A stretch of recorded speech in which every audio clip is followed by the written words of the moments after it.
ဘာအပူချိန်တွေမြင့်တက်လာတဲ့အမျှဟီရိုတီယာမက်ရဲ့နှုတ်ထမှုကလည်းအချိန်မရွေးဖြစ်ပေါ်လာတော့မယ့်အခြေအနေကိုရောက်ရှိနေခဲ့ပါတယ်မကာရီဟာအရေးပေါ်အခြေအနေဖြစ်ပွားရာနေရာတိကျကိုပြစ်မှတ်ထားပြီးအချိန်ကုန်ပြေးထွက်ခဲ့ကအဖွဲ့သားအားလုံးလည်းရင်ဆိုင်မှုအတူတူပူးပေါင်းခဲ့ကြပါတယ်အဲ့ဒီအချိန်မှာအိုင်ကာရက်စ်ကရှေ့ကိုတက်လာခဲ့ပါတယ်သူကဖက်စတော့ရဲ့စံတက်မှုကိုကြားဖြတ်နောက်ဆက်ပြီးမင်းတို့ဒီနှုတ်ထမှုကိုတားဆီးမယ်ဆိုရင်အေဂျက်ကိုငါတက်ခဲ့တယ်လို့မင်းတို့ကပါတက်ပြစ်မယ်ဆိုတဲ့အမှန်တရားကိုဖွင့်ချကာထွက်ခွာသွားခဲ့ပြီး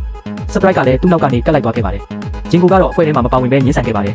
သူတို့ကဒီနှုတ်ထမှုကြီးကိုသူတို့ရဲ့မြင့်မြတ်တဲ့တာဝန်တစ်ခုအဖြစ်ရှုမြင်နေကြလို့ဖြစ်ပါတယ်ကျန်တဲ့အဖွဲ့ဝင်9ယောက်ကတော့အရှုံးမပေးဘဲတောက်ခံထားခဲ့ကြပြီးစာစီကအာရီရှန်နဲ့ချိတ်ဆက်ထားတဲ့ကောင်းကင်ဘုံရဲ့စွမ်းအင်လုံးကိုထုတ်ယူလိုက်ပါတယ်ဖက်စတော့စ်ကလည်းမတွေးဝင်စရာအစွမ်းထက်လာတဲ့အားအင်တွေကိုအသုံးပြုပြီးခွန်အားဖြစ်စေမယ်လက်စွပ်တကွင်းကိုဖန်တီးကအပြောင်းလဲကိုတားဆီးဖို့တိုက်ပွဲအတွက်ပြန်လည်ပြင်ဆင်လိုက်ကြပါတယ်အခုခါမှာတော့ဖက်စတော့ဟာဒိုမောရင်ပြန်ကြီးကိုအရေးပေါ်ဆုံးစီဦးတီမောင်းနေခဲ့ပြီးအဲ့ဒီနေရာမှာရောက်နေတဲ့အိုင်ကာရက်စ်ကရင်ပေါ်ကိုအတင်းဝင်ရောက်လာခဲ့ပါတယ်ရင်ထဲမှာစောင့်ကြိုနေတဲ့တီနာဟာသူမအနေနဲ့အိုင်ကာရက်စ်ကိုအနိုင်မတိုက်နိုင်မှန်းသိပေမဲ့စမာရဲ့အချိန်ဆွဲနိုင်ဖို့အတွက်ခုခံမှုပြင်ဆင်လိုက်ပါတယ်တစ်ချိန်တည်းမှာပဲမကာရီစမာနဲ့ဒရူးအတူဟာအရေးပေါ်မိတောင်းရဲ့အတင်းနှလုံးရှိရာနေရာစီကိုဆင်းသက်သွားခဲ့ကြပါတယ်လက်စွပ်ရဲ့စွမ်းအင်တွေနိုးထလာတာနဲ့အမျှသူတို့ရဲ့စွမ်းအားတွေပေါင်းဆက်သွားခဲ့ပြီးတီယာမက်ကိုပြန်လည်အိမ်မောကျသွားစေဖို့အတွက်ဒရူးအကသူ့ရဲ့စိတ်ထိန်ချုပ်မှုစွမ်းအင်ကိုအာရုံစိုက်ပြီးအတင်းအကျပ်ကြိုးစားပါတော့တယ်ဒါပေမဲ့လက်စွပ်ရဲ့စွမ်းအင်တွေပွင့်သွားတဲ့အခါမှာတော့အိုင်ကာရက်စ်ကိုဘယ်သူမှတားဆီးလို့မရတော့ပါဘူးသူဟာရဲဘော်ဟောင်းတွေကိုဘာညာတာမှုမှမရှိဘဲတိုက်ခိုက်ခဲ့တာကြောင့်ဒရူးရဲ့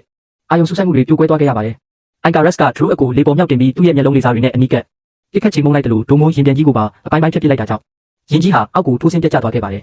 မကာရီဟာအမြန်ဆုံးဝင်ရောက်ပြီးတီနာနဲ့ဖက်စတော့စ်တို့ကိုကယ်တင်နိုင်ခဲ့ပါတယ်အိုင်ကာရက်စ်ကသူတို့စီကိုထပ်မံတိုးကပ်လာတာကိုမြင်လိုက်ရတဲ့အခါမှာတော့မကာရီဟာဘာမှချမ်းမထားတော့ဘဲသူ့ရဲ့ရှိသမျှခွန်အားပြည့်နဲ့ပြန်လည်တိုက်ခိုက်ပါတော့တယ်